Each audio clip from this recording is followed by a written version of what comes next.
What's going on, everybody? Thank you for joining us again on just another tech and gaming show. My name is Nick, and I am joined by my co-host, Victor. Heyo! How you doing this week, Victor? I'm doing pretty good and super juiced about this week's podcast. I am as well, and I'm doing fine too. Thanks for asking.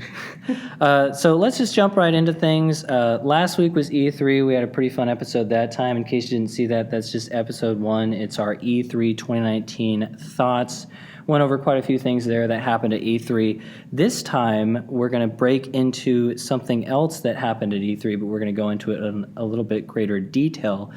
This week's episode is called State of Streaming and Services. We're going to start by talking about Stadia by Google and what that might mean for the gaming industry. Furthermore, there's some other services and streaming options that are available that we wanted to kind of break into as well.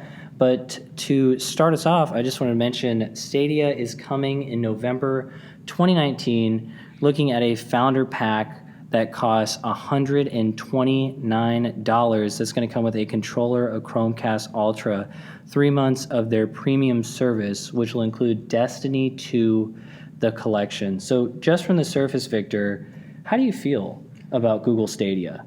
I think it's a bold move. I'm really surprised someone took a stand this early. I really didn't think I'd see cloud gaming coming to the masses yet. I think, wow. I mean, it's just a interesting concept. I mean, we've seen some videos of it, some live testing, and I think it's a great concept. I have my bit of worries though, but all in all, I think it's really great bringing the community together. Not everyone has consoles. Being able to play on your phone, tablet, or laptop, it's just a huge win for the gaming community in general, you know? I think so. In a sense, I kind of agree with you. I'm a little bit on the opposite end of the spectrum in terms of a huge win. I don't think it's bad. I think obviously more options are great. That is something that I didn't mention. This is something that's going to be coming to phones, starting with the Pixels. It's going to be coming to, I believe, the iPad, desktop computers, laptops, TVs, and you can do this all just with a Chromecast or I believe a Google Chrome browser for your laptop. Any of the laptop, I presume the iPad will probably have, maybe an app for the iPad. Not everything is completely known about it, but we do have quite a bit of information to provide, look at, and kind of examine. The only reason why I would say I don't really entirely view it as a huge win for the gaming community, although I think it offers options to people that don't have it, is just that as a streaming service, like you mentioned, it's not something that we've seen available for the masses yet, not outside of, I would say, maybe PlayStation Now. And what we've had so far hasn't been great. I think if anybody can do it really well, it's probably going to be Google, if not Microsoft or Sony.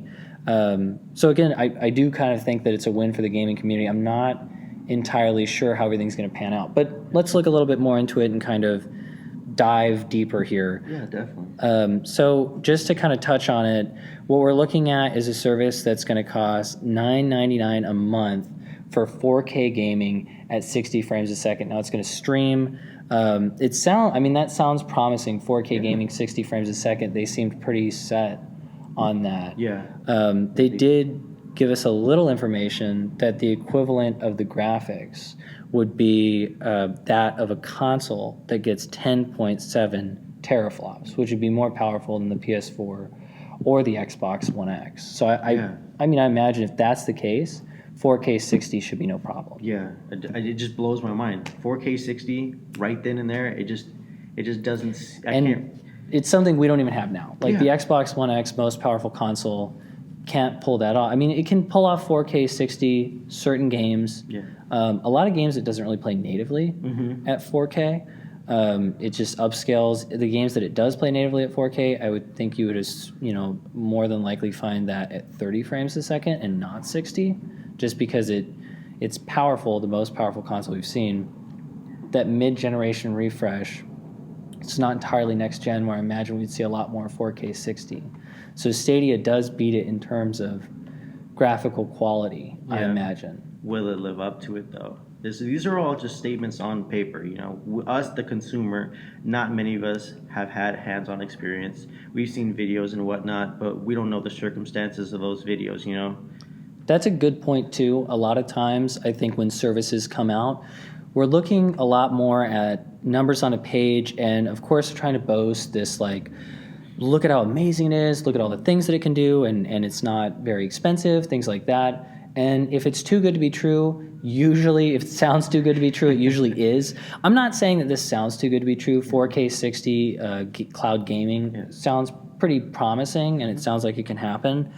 But I think there's definitely going to be drawbacks. To touch on that, which it may not be a drawback for some people, but it might be for others, we're looking at the speed of your internet is truly going to affect the service the most. So it can be 4K 60 frames a second, but that's only Google's recommendation is that you would have 35 megabits per second internet, which really it's kind of fast. Like for us, it's not fast because you and I both have wicked fast speed compared to that. I have something like 180, and you have like a gig, I have right? a gigabit, yeah. Yeah, so I mean, that for us is negligible. I mean, we could absolutely pull that off, and other people can still be using the internet in the house and not really be drawing on much. It's not an outrageous amount of bandwidth. I think that's kind of the issue, though, is that not everywhere is going to have a bandwidth like that. We're lucky that we have a bandwidth like that, which is phenomenal.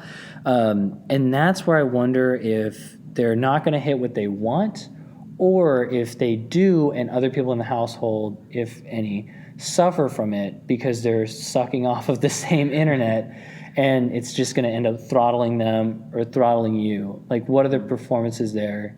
And I guess it kind of more relies on you as a user to be aware of this, but still. Yeah.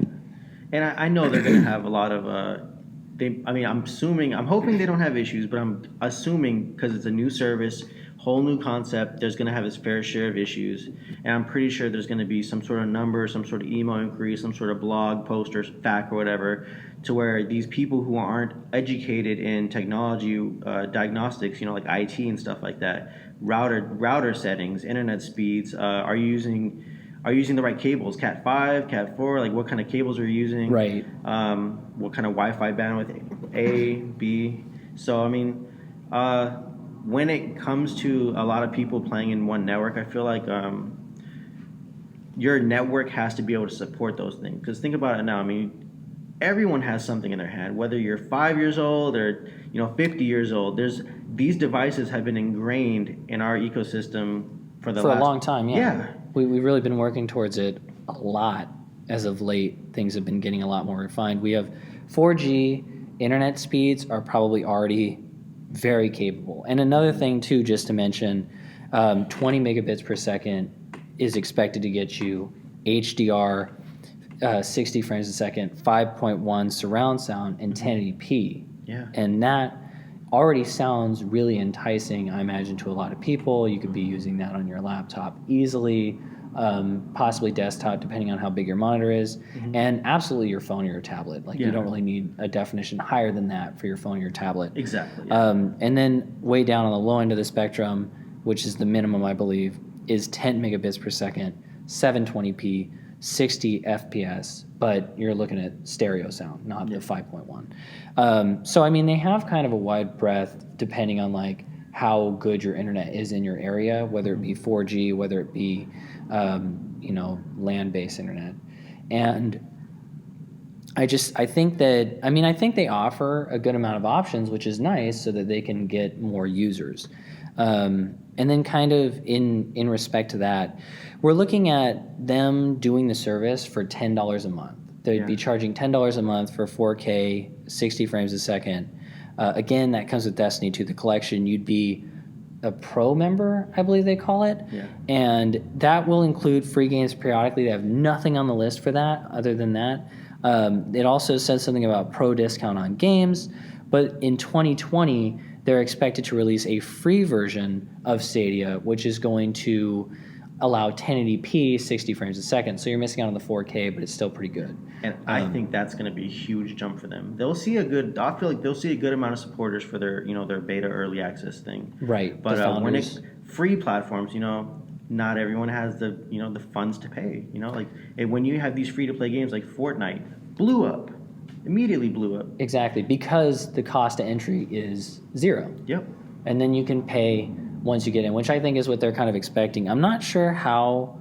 I mean, Google has done the research. Let me explain that of all of my talents, it is not being able to out accounting the Google team. So I have no idea when I say this, but I'm wondering, like, what is that financially viable? Because how many people? I'm sure there's. I mean, honestly, I think there will be a ton of people that buy into the Founders Pack. Mm-hmm. I think there will be a ton of people that pay for the $10 service because they're going to want that 4K 60. And I don't know that they really have to worry, but when they're offering such a good quality at zero cost, there's so many people that are going to be jumping on for that. Is that going to cost them money? Or are they going to look at that as costing them money because they're not getting subscriptions out of these people? I know that they're going to have to be making money off the games, which one thing kind of worries me about that in the sense of you own a cloud version of a game. So like that was kind of one of the things we had been talking about earlier. Mm-hmm. We're looking at drawbacks for this thing and drawbacks that we really haven't seen before. Now, we've seen in terms of online gaming. So like if we're looking at playing, let's just say we're playing Call of Duty Online on the Xbox. Services go down. You can't play Call of Duty Online anymore. It sucks. It's just a reality. Yeah. The other thing is that some Call of Duties have a campaign mode. This is probably a really bad example because the latest one, Black Ops 4, does not. But, you're looking at a game that has an online feature. You're looking at a game that has offline features. For example, I could play God of War any day of the week, no matter what, if I have power to the PlayStation and my TV. That's all it takes, and the copy of the game, obviously. Even if it's downloaded and I own a digital version of the game, I don't own a cloud version of the game. It's not something where when the PlayStation Network goes down, or my internet access is limited, or it's slowed, or internet access just goes down entirely, I can still play that game as much as I possibly want. Whereas with Stadia, you run that risk of, even if Google is nigh perfect, not every internet provider is. I have Comcast, for example. By the way, I know that Comcast and their representatives are not listening, but there are instances in which I absolutely despise you. Comcast shuts off periodically just for no reason. I've had that happen frequently to me. I would say like once a week, there's like just 4 hours of downtime, no notification that I know of. Exactly. No notification. Exactly. It's just down. You have no idea what's going on.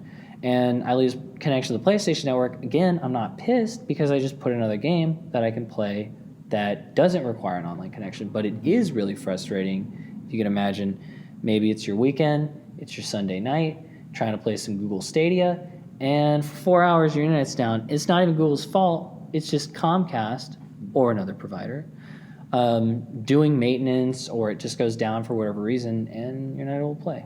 I mean, what are your thoughts on that? Because I feel like that's what a lot of people are wondering. Yeah, huge drawback. I mean, plain and simple, it's just you don't have the game you paid $60 for. You don't. It's like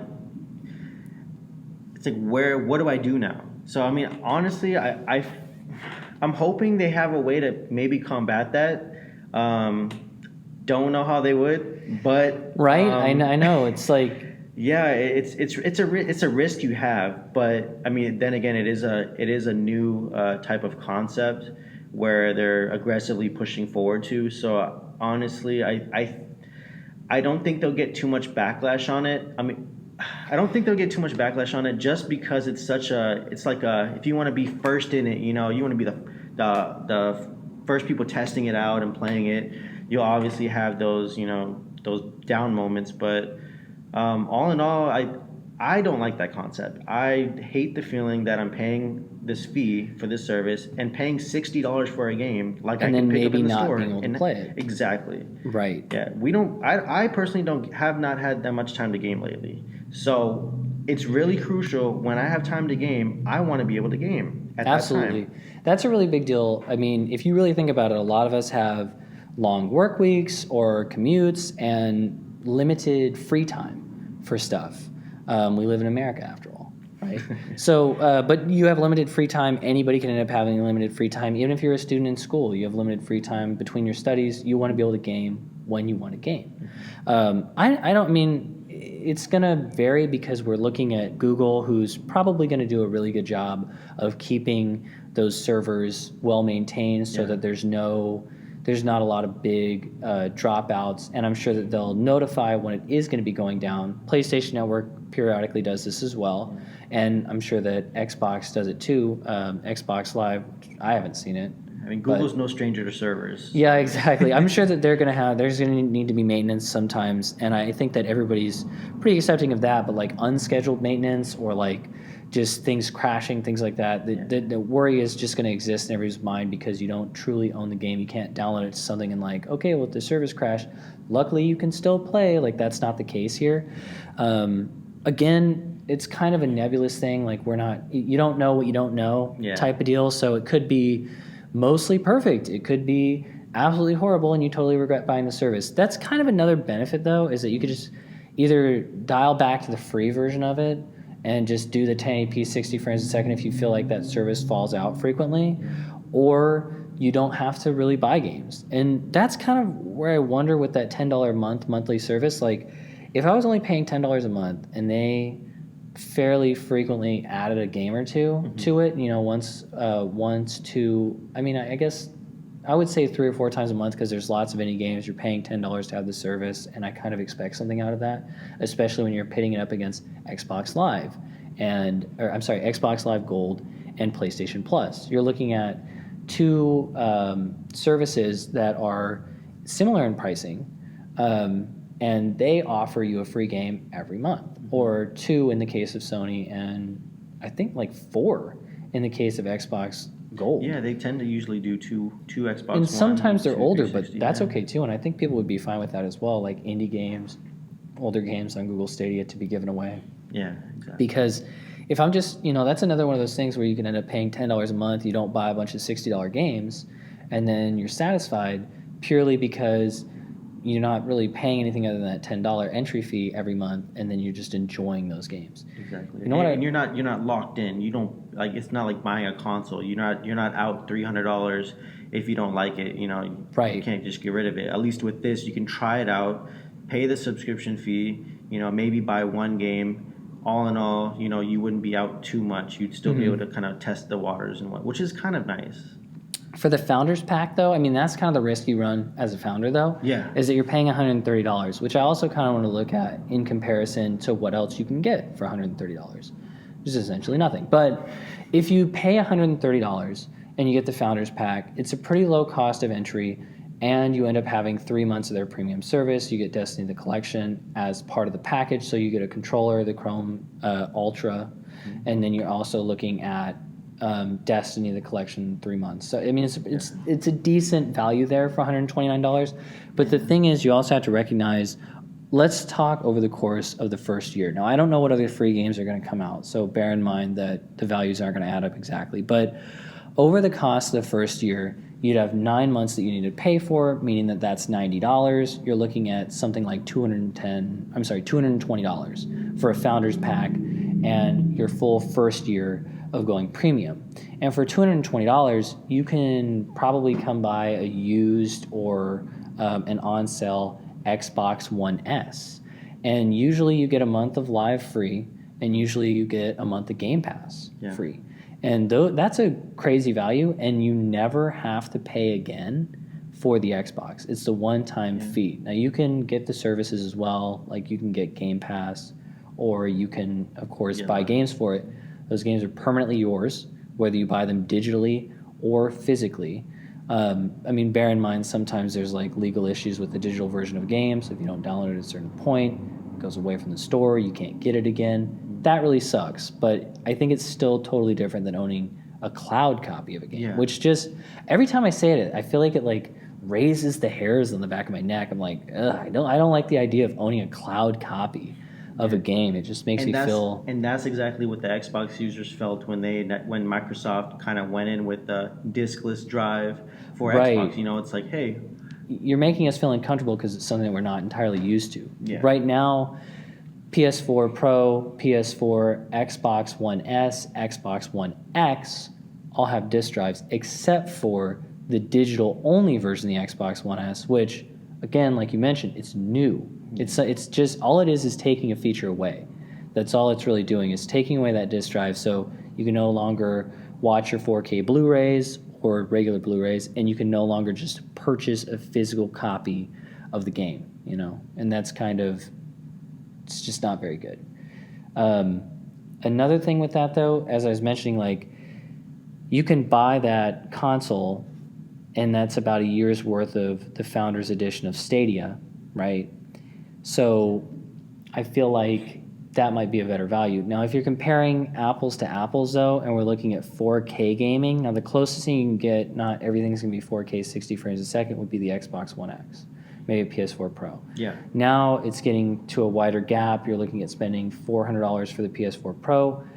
MSRP of the Xbox One X is $500. I frequently see them below that. Yeah. But in any case, They've been 4K sales, though. A lot of times I've seen them go on sale pretty frequently compared to the PlayStation. Yeah, absolutely. Microsoft has some good sales on those Xboxes. So, again, that's where I say there's a lot of value there. Another thing, too, to mention is, like, yes, Stadia is available on the go. Mm-hmm. And, again, it still requires an internet connection. So you can still, like, it isn't 4K by any stretch of the imagination. Mm-hmm. But the Nintendo Switch is another viable option, where it's a portable console. You can take it with you anywhere. You can dock it at home and play it at home. And you're really looking at a console that's anywhere from 720p to 1080p. Yeah. Usually 30 frames a second. But in any case, I mean, that's a really good portable system. And if you never hook that up to the internet, you don't have a problem. Like, you can constantly, you know, take that system with you on the go, and you could play it without any internet. So they're competing against, whether they recognize it or not, they're competing against these consoles. Yeah. If I had nothing and I was considering getting into gaming, I'm not saying I wouldn't consider the Stadia, but I would absolutely look at the other options of the consoles. And if I can only own one console, it's going to sound funny that I say this, probably the Nintendo Switch, just because of its versatility. Yeah. It makes complete sense. I would agree with you there. I don't even have a Switch, and I would agree. I love Xbox, but I mean, it makes the most sense. It has the most versatility. Right. And for my taste, it might not have the ideal type of games that I would necessarily play, but in the long run, I feel like that is a really great viable option. Right. And I think that there's still lots of games that come to it. You have The Witcher 3 is coming to it. You had Doom on it. You had Wolfenstein. Wolfenstein 2 is coming to it. I don't know. You would have never thought that would come to a Nintendo console. Exactly. Yeah. You wouldn't expect to come to a Nintendo console, yet alone the Switch, because of it's under the power of the PS4 is more powerful than it. The base PS4 is more powerful than it. So you wouldn't really expect to be able to play these games. But there's a lot of opportunity there for if you're just looking to initially buy into something. So, you know, I think Google needs to keep their competition in mind, is basically all I'm saying there. Yeah. Other than that, I think you run another big risk getting Google Stadia in that if you have a data cap, which I do, and you do. Yeah. And which most other people do. Yeah, most people do. Mine's a terabyte. It's assumed, it's been calculated out that if you were gaming at 4K, 60 frames a second, at the Google's recommended 35 megabits per second, you're looking at only 65 hours of gameplay in the month. And that's using your entire portion of internet. You're getting to your data cap. That's not including you not a watching Netflix data. Exactly. That's not you watching Netflix. It's not you watching YouTube, and it's not you downloading apps or your emails or browsing the web. That's literally just gaming. And I mean, if you think about it, if we back it up and cut it in half and say, realistically, you would be able to game 30 hours then, because you'd want half of your data for everything else. That's what I would assume. Probably more then, but let's just say that. If you only had 30 hours to game, I feel like on the weekends, I'd say I could game like 4 hours a day on the weekends. And sometimes I game like 2-3 hours after work. And I mean, with 30 hours, that limits you to like, I guess 6 to 7 hours a week. And for some people, that's not even going to be close to enough. Yeah. I mean, time will fly, as all of you will know. Right. I mean, yeah, absolutely. You're going to roll through that data really, really fast if you're gaming 4K 60. And yeah, I mean, you can, that was another thing too, is like, for example, for myself, if I wanted to have no data cap, I got to pay another $50 a month. And that's not worth it to me. Like, if I was interested in 4K gaming, 60 frames a second, hell no. I'm not going to pay $10 for Stadia Pro, and then on top of that, $50 to Comcast just to make sure that I never breach my data cap. Yeah, I mean, even though $50 is kind of like a little smaller than what your bill may be, it is still a huge, like, I have gigabit and I've passed my 2 courtesy months for overages. And I am getting very close to where I, at this point, am somewhat considering paying this that $50 extra. But I feel like it's kind of ridiculous. You know, nowadays a lot of things are automated. Stadia is not going to make anything better. These network providers need to provide an alternative. You know, there's a lot of gamers, and there's going to be a lot of data used in this. I think so too. That's a huge point. And I mean, I would really like to see the providers offer 2 terabytes as the cap instead of 1 terabyte, because that's ridiculous to me. But in any case, they're making their money.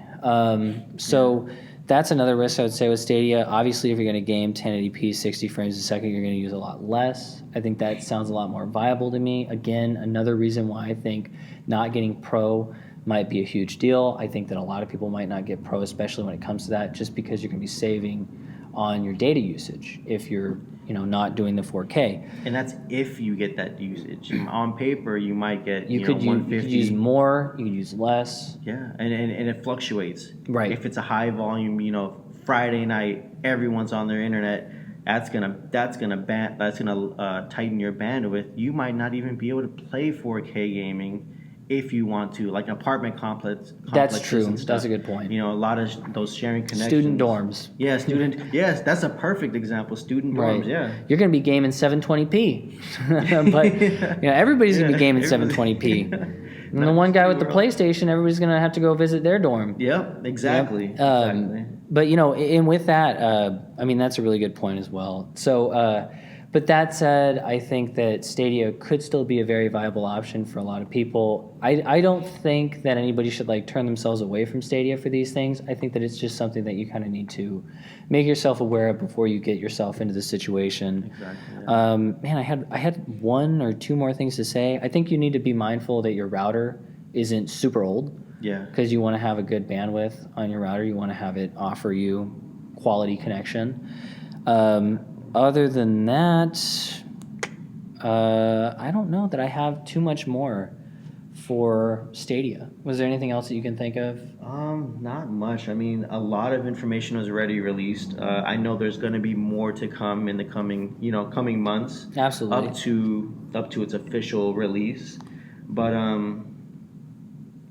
honestly, I don't really have nothing else for Stadia. I mean, I think I'm fine where we are. Moving on. Okay, yeah, we'll move along. I do just want to mention briefly, you go to the Google store on Google's website. I believe it's store.google.com. You can check out the Google Stadia. You can take a look for yourself, see the technical specifications, although there's kind of none because it's just digital. But you can look through, you can see more information on it. This is primarily where we got our information from, just so you're aware. But let's go ahead and push right along. Speaking of Stadia, I kind of want to talk a little bit in terms of their competitors, things that exist right now that actually compete or can compete with Google Stadia in a sense. So first off, we don't know a lot about these first 2 things, so I'm just going to mention them at the same time. Uplay Plus was announced at E3 2019. Ubisoft showed off so little. You can go to their website. I think you could sign up to be part of the beta. I believe it says you have until sometime in August. And it's supposed to come out this holiday season, I believe. I think, although I cannot find anything on it anymore, that they were saying it was going to be $15 a month. I don't know if new games are going to come out straight to that service for $15 a month. They better damn. Yeah. They better damn. They have a big catalog though. So for $15 a month, if you can play all Ubisoft games, especially if you can play new ones, even if it was a month after it came out, that'd still be a decent deal if you were really into Ubisoft games. I'm not a big Ubisoft game fan. I feel like they all feel very similar. I think Ubisoft games feel good, not great. And at this point, I'm only really looking for great gaming experiences. So I personally may not be the target demographic for the Uplay Plus, but I'm sure a lot of people are. Separate from that, EA offers one themselves. It's called EA Access. This is a lot cheaper for a reason. It's you can do $5 a month or $30 a year. From what we saw, we got that straight from their website. $30 if you a just year, look up EA Access, it's solid. Yeah. That's good. That's half the cost of a game per year. And it looks like the catalog looks pretty good. A couple of the games were they have Battlefield 5. Sorry, I'm getting caught up. They got Battlefield 5 on there. A handful of other games. I think Titanfall 2 is on there. Yep. A lot of the games seem kind of old. Battlefront 2 is on there. A lot of sports games. A lot of sports games. Honestly, a lot of EA games are kind of cheap. And they just go down in price pretty quickly. EA's in it for making money. So as soon as they stop selling at $60, they bring them to $40. As soon as they stop selling at $40, they bring them to $30. As soon as they stop selling at $30, the gloves are off. And it's when you buy it at $60, they lower it to $40. I know. It's like they plan it. They know when you paid for it. God, that just reminds me of when Battlefield 5 initially came out. Gosh. Game was $60. Yeah. I think, I don't know if it was in the first week or the first 2 weeks. It took a fat price drop. I think it went to like $36 2 weeks later. It took a dip for sure. People were livid. If you reached out to EA, I believe they didn't even refund you. Like, it's the cost of doing business. I feel like that's... Yeah. But anyway, that's EA Access. There's a lot of games on EA Access, and it's not very expensive. So that might be something to consider. It's only on Xbox and PC, as far as we know right now. I heard that it's supposed to be coming to PlayStation. Do not quote me. I don't even remember where I heard that. So I'm just under the impression that it's eventually going to come. I know that PlayStation blocked them for a long time, and I think that it's because we're about to get into PlayStation Now. Yeah. PlayStation Now has a lot of games. Oh. They have over 750 games, which means probably 751, but over 750 games on demand. The PlayStation 4 games, they have PS4, PS3, and PS2 games available on there, and you stream it directly to your PS4 or your PC, in case you didn't know. And that's interesting. That's a non-Sony move right there. It really is. But it's really interesting to hear that, and I'm happy that they do that for the PC users out there. You can download the PS4 and PS2 games directly to your PS4. I don't see any indication that you don't have to have an online connection when playing them when they're downloaded. I would hope not, but I don't know. Yeah. So you can download those games directly, play them. PS3 games, not included in that. So those you have to stream. From what I've heard, it's serviceable. I heard that the latency is pretty low, and it's pretty enjoyable. And I thought I heard that there's a lot of people that use PS Plus. I'm sorry, not PS Plus, PlayStation Now. Yeah. Now, I might actually try that trial, that 7-day free trial they have, because I have not tried it, but it'd be interesting to give it a shot. So much joy to play some of those PS2 games. Yeah, absolutely. Now, here's the kicker, and you know as well as I do. I think most of it sounds pretty good. But the kick to the groin is the price. So PlayStation Now costs you a whopping $20 a month. Now, bear in mind there's 750 plus games on there.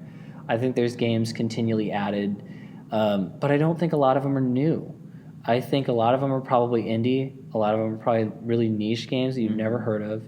And a lot of them, if they're AAA games, are probably older. So you're looking at spending $20 a month to get God damn, that's $240 a year. That's like the cost of the PlayStation. Yeah, but if you ever get the subscription, do not pay month by month. Yeah, please do not play month by month. Save for the sake the of money. Yourself. A much more reasonable option is $45 for 3 months, which I'm sorry is still a little absurd to me. Yeah, it's $15 a month. I mean, it's more reasonable. Let's say that's more reasonable. I mean, if you're able to, I would do the year trial. Just do the year trial. do the 7-day trial. Sorry, you made it sound like the year was a trial. Oh, my bad. No. Do the year subscription. Exactly. Shell out that $100 and just Try the Play all 7-day the games. trial. Yeah, try that 7-day trial. You like it, spend $100. Don't cheap out on this one, all right? Yeah. You'll only be hurting yourself. But $100 for the year, now it's enticing. Yeah. Now it's only about $8 a month, and that's way more reasonable. About a game and a half. About a game and a half over the course of the year. $100 for the year sounds a lot more reasonable. Yeah. And I think that that is a very viable option. I think that's a really good competitor to Stadia. If you don't know about it, that's something to highly consider. Although you do have to have a PC to do it, but at the same time, I bet you the recommended settings for that are probably really low because Sony's doing all the legwork. Yeah. And you're just broadcasting it to a screen.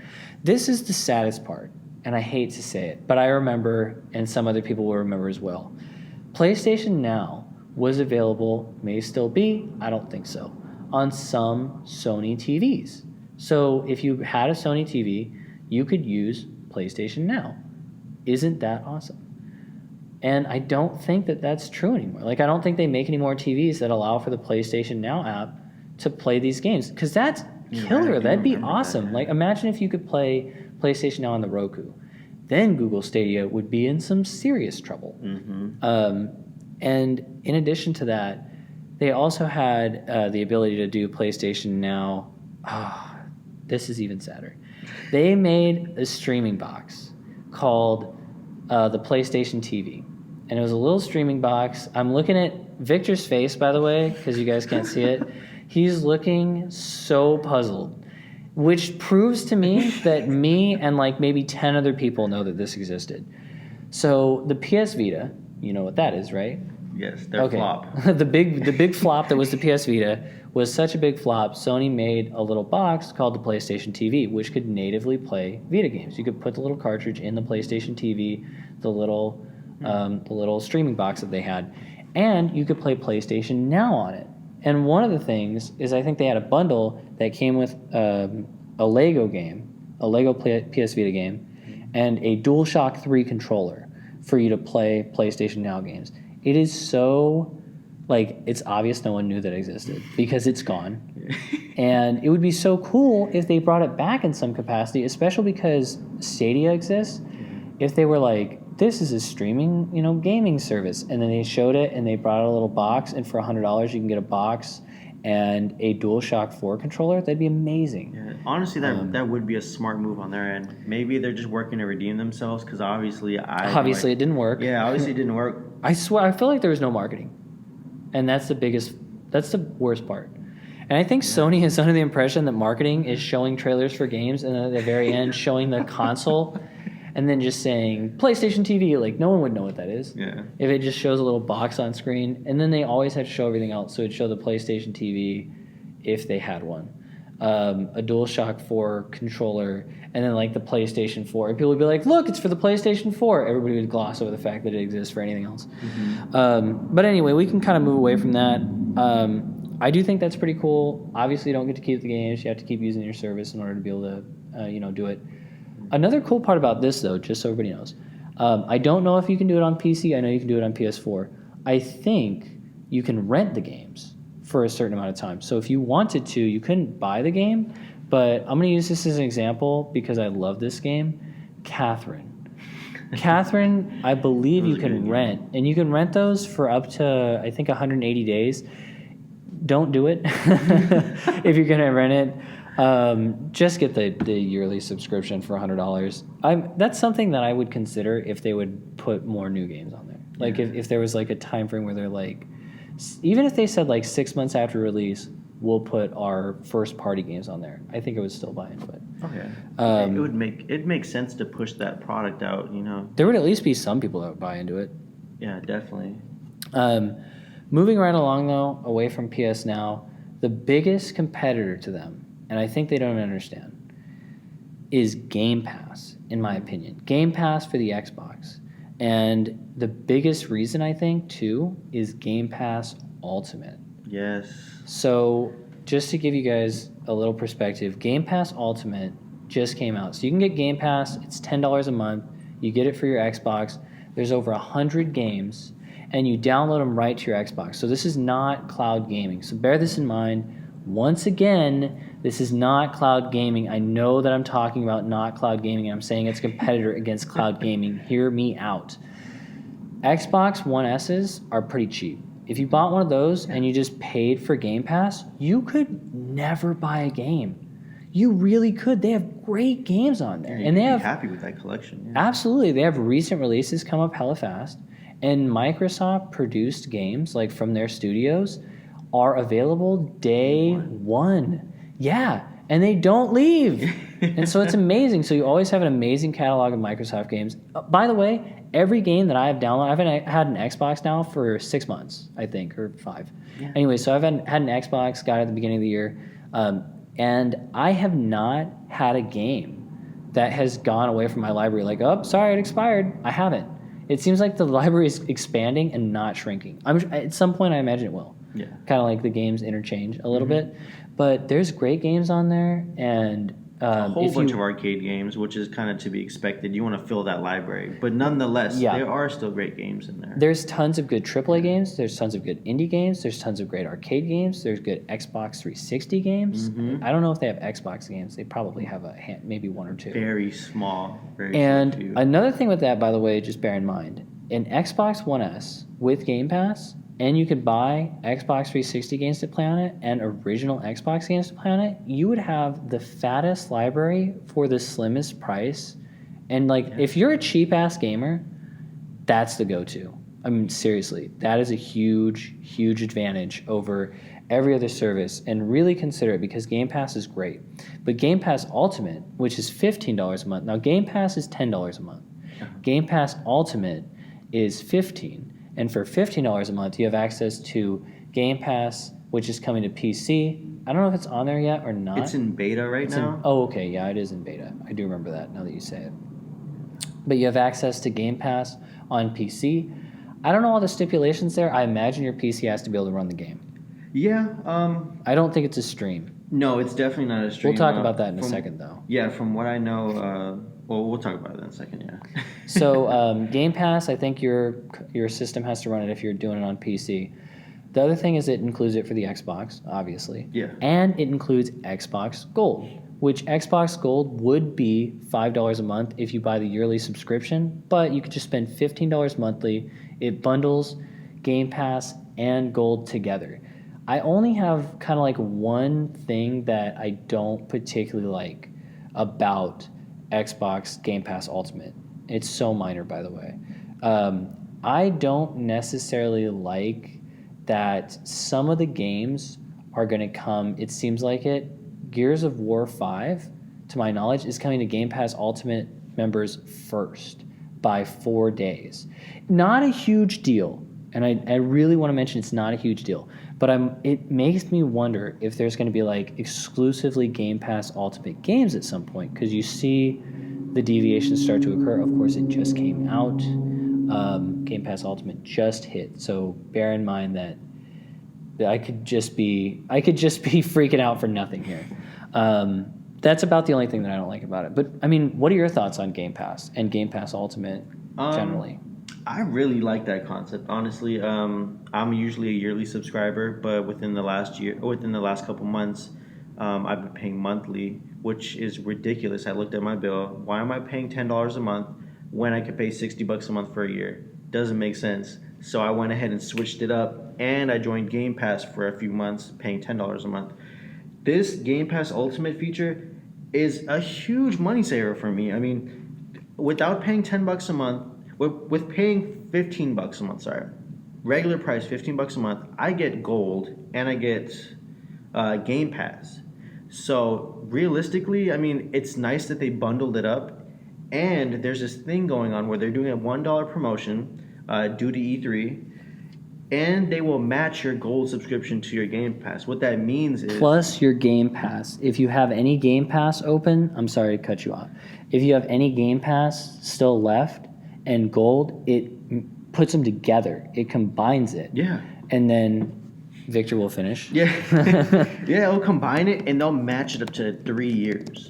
So if you had Gold subscription till 2022, it will match. If you pay that $1 now, and you prepay for your Gold up to 2022, and you sign up for Game Pass Ultimate, you'll essentially have Game Pass for free for almost 3 years, which is huge. Like when I heard about that, I was like, is this a glitch? Is something going on here? But it is legitimate. And to mention, not that this is particularly what this is about, but Microsoft has been so pro-consumer lately.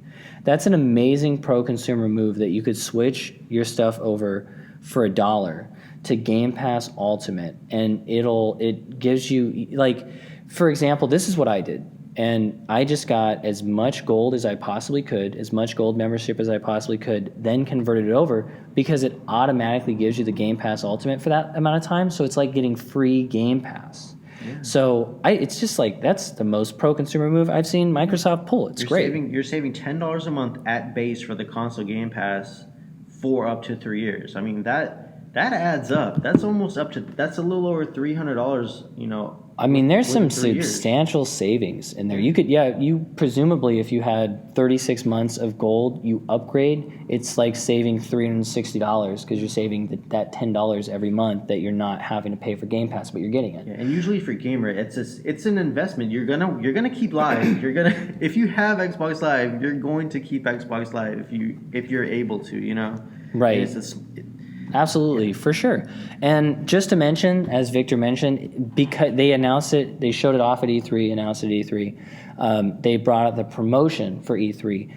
From what I can tell, take everything we say with a grain of salt, by the way. We don't know everything. As much as we research, we're also not perfect. I'm also going to do a little disclaimer at the end, just so that you know, in terms of this as well. But Game Pass Ultimate, you should be able to upgrade for $1 right now. It looks like it's still going on 10 days after this podcast is going to air. So jump on it quick. And if you're listening to this podcast way too far in the future, you probably missed out. Yeah. But it's always worth taking a look. Game Pass Ultimate, even at regular price, is definitely a good deal. Yeah. So even if you don't have the option to upgrade, certainly worthwhile to get Game Pass Ultimate when you run out of whatever subscription you're running on right now. Yeah. And keep in mind, I mean, if you're the type of gamer who hops on every new release, or you occasionally buy a new game that you want every month or every other month, this might not be for you. It might not have the games you want to play. That's true. You know, that's a really good point. It's a great deal, but if you're really going to not invest into it, like you're not going to use it, maybe it's not for you. I mean, I personally think even if you don't use it, it's still a great value, personally to me. I think it's a good value. I mean, I do think it's a good value as well. If you're not interested in, like, these games are not that much older, but typically I think these games are 3 to 6 months older than the current releases. And usually there are a lot of older games on there as well. If you're not interested in playing the older games, if you're not interested in playing games that are more than like a year or two old, maybe Game Pass isn't for you, to what Victor was saying. But I think it's still a pretty good value. Yeah. If you get Microsoft games. Yeah. Because even, coming up, we have Gears of War 5. You get Game Pass. You can play it with Game Pass for the month, and then bow out if you wanted to. So one thing I did want to mention is, if you, going on Game Pass Ultimate again, after you join Game Pass Ultimate, you actually can still add gold to your Game Pass Ultimate to where it'll still convert it. So if you maybe want to buy a month of gold, it'll convert it to 20 days of Ultimate. 1 year of gold, you get 4 months of Ultimate. So I mean, it has a conversion. It's not really.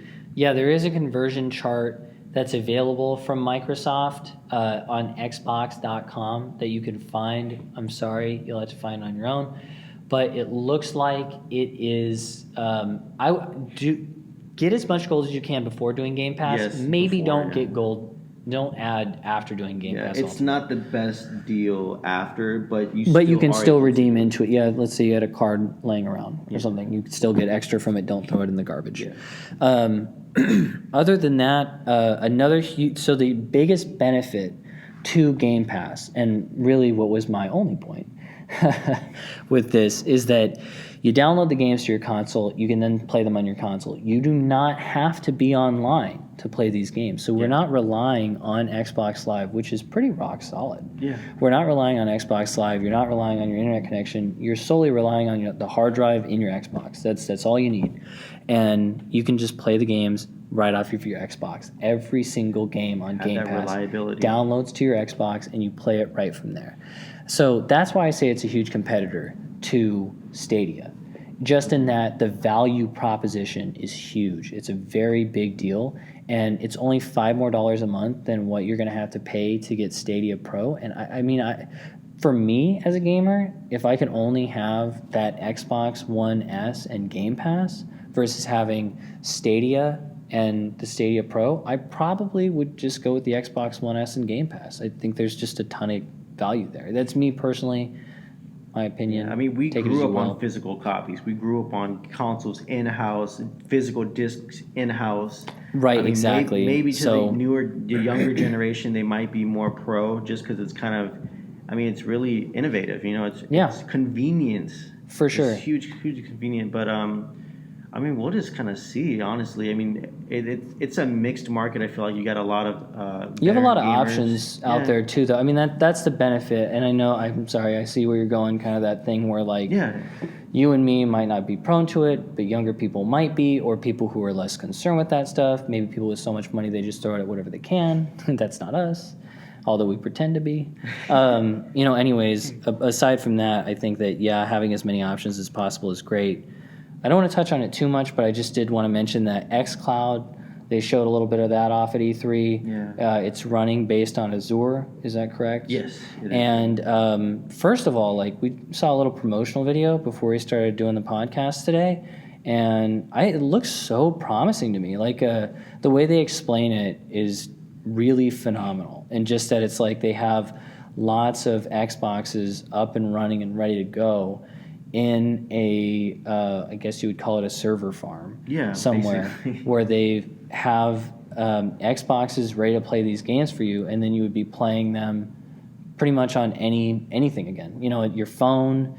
They even had like a little it was so awesome. Actually, Victor freaked out about it, but there's like a little clamp that goes on the controller and then holds your phone, and then it's almost like how you it's almost kind of like a drone controller, if you guys have seen that, where you connect your phone to the controller and then you're using it almost as if in a clamshell like design. It was super cool to see, and it looked like there was super low lag. It even said in the video actual footage, like it's actual footage of XCloud, and that's what we want to see. We want to see where the it's reality, at, the real footage. And it's not coming out yet, and I don't think that they announced a time frame at which it comes out. But one thing that they mentioned, and this matters to me and probably a lot of gamers, is they're looking to do this as a way of giving us more options. So, then you have that capability to play on your iPad, your phone, at home. I think they mentioned at E3 that your Xbox could end up being A server. Your server itself. Yeah. Again, offering options to people. So Microsoft is working on some great stuff, and I think that Google should be terrified because Microsoft has already been in this business for almost 2 decades. They know what they're doing. They're coming up. I would say technically they've kind of released 4 consoles. I mean, it's more than that because of the amount of slims and stuff, but really, truthfully, they've had the Xbox, Xbox 360, Xbox One, which I'm lumping S into that because of the same kind of power, and then Xbox One X, I would kind of consider another console on its own. So they've pretty much launched 4 consoles. They know what they're doing. They're pretty good at it. They're obviously not beating the Sony PlayStation 4 right now, but I mean, with all these pro-consumer moves and the way that Microsoft is diversifying, they're doing so good. I feel like as a gamer, it's good to recognize that. I remember in 2013 when we were seeing stuff from that E3 before the Xbox One and the PS4, the base models, were coming out that holiday season. I hated Microsoft, and I'm sure a lot of people did. To see how far they've come and the amount that they've turned around is huge. It is almost unbelievable. Like, and you as an Xbox gamer, I have to imagine. I mean, I'm an Xbox gamer as well. Yeah, but I mean, too. I'm super fanboy Xbox. So when they said that the games are going to link to your console and you're not going to be able to transfer and stuff, you were like, I don't care. Xbox all the way. I love Kinect. No, it was super cool. I remember when the Kinect, they came to San Francisco and I tried it. Oh my gosh. Got the little tag and everything that I can prove that I tried it out. Before we go, full Xbox fanboy here. Before I let Victor lose it about things that Microsoft wasn't even very good with, let's go ahead and wrap things up. Thank you all so much for joining us. We enjoy doing the podcast. It's only our second episode, but we're trying to get rolling on as many things as we can. Yeah. Find us on Spotify. We're also on Castbox. Yes. You can also find us on YouTube. We put up a YouTube video. This time we're probably going to do some gameplay. I have a little bit of original artwork that I threw up there. When I say original, I mean I've looked at other pictures for reference and then drew a picture myself. Disclaimer. As a disclaimer, if you're very concerned with that, just so that you're aware. And then, as you should know, we're going to try to get this podcast out every Monday. If we're going to miss a time, we'll try to let you know. And if we're going to move it, again, we'll try to let you know. We're shooting for Monday mornings here. We do constantly want to stay consistent, so we're really trying to set in stone that Monday. Exactly. We want to stick dedicated on Monday. Anything changes, obviously we're going to keep you guys updated. Trying to get across more platforms. As that comes along, we'll let you know. Thank you again very much for joining us. Lastly, small disclaimer that I probably should have said in the beginning. Again, we're human. We're not perfect. Some of this information may be incorrect. Always do your own research. I would encourage that no matter who you listen to, no matter what you watch. Take a look for yourselves. We don't necessarily cite our sources. We try to mention where we're getting some of this information. Typically, it's just directly from the website that we're talking about. We're talking about Ubisoft. Go to ubisoft.com. Take a look into this stuff for yourself and enjoy the week. Have a good time. Yeah, have a great time. What's going on, everybody? Thank you for joining us again on Just Come on, man. Can mute the playback. We are going to be talking today the state of streaming and